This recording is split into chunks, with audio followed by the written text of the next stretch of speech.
కాకినాడ జిల్లా వ్యాప్తంగా వెన్నుపోటుకి 2 సంవత్సరాలని చెప్పి పాపం వైసీపీ వాళ్ళు చాలా రోజుల నుంచి అజ్ఞాతం నుంచి బయటికి రావడం జరిగింది.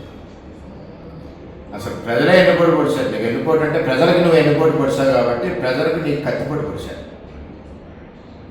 జగన్మోహన్ రెడ్డి గారు ప్రజలకి వెన్నుపోటు పొడిచారు కాబట్టి ప్రజలు నీకు కత్తిపోటు పొడిచారు.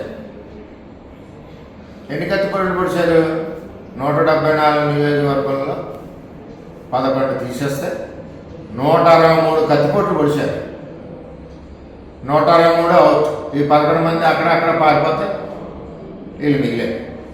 ఏంటంటే ఒక పక్కన అభివృద్ధి, ఒక పక్కన లోకేష్ గారి నాయకత్వంలో, అదేవిధంగా కూటమి నాయకత్వంలో చంద్రబాబు నాయుడు గారు లక్షల కోట్ల ఇన్వెస్ట్మెంట్లు, ఎంప్లాయ్మెంట్, ఇన్ని రకాలుగా కళ్ళకి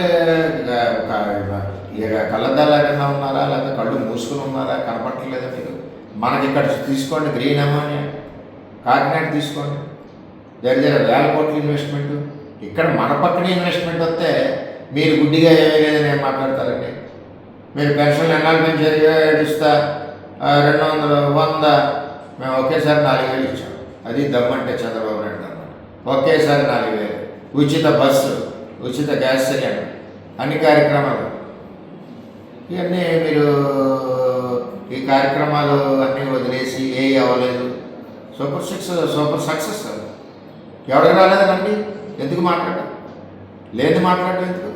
మీ యొక్క పాలన తట్టుకోలేక, మీ యొక్క గుండాయిజాన్ని తట్టుకోలేక, మీ యొక్క రౌడీయిజాన్ని తట్టుకోలేక ప్రజలకు కత్తించి పొడిచారు. మేము ఎందుకు పొడిచారు?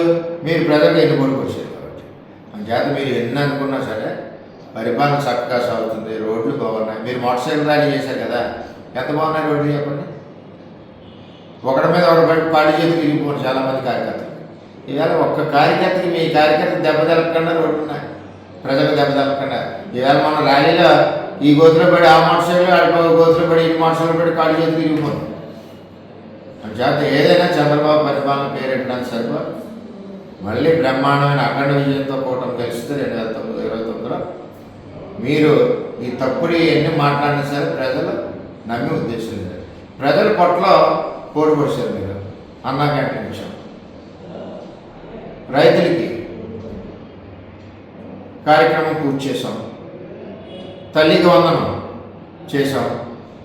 ఎంతమంది పిల్లలు ఉంటే అంతమందికి ఇచ్చాం. మీకులాగా తల్లికి 2 పిల్లలు ఉంటే ఒక కన్ను పొడిచేసి ఒక కన్ను నుంచి ఇలాగ పరిస్థితి చేయలేదు.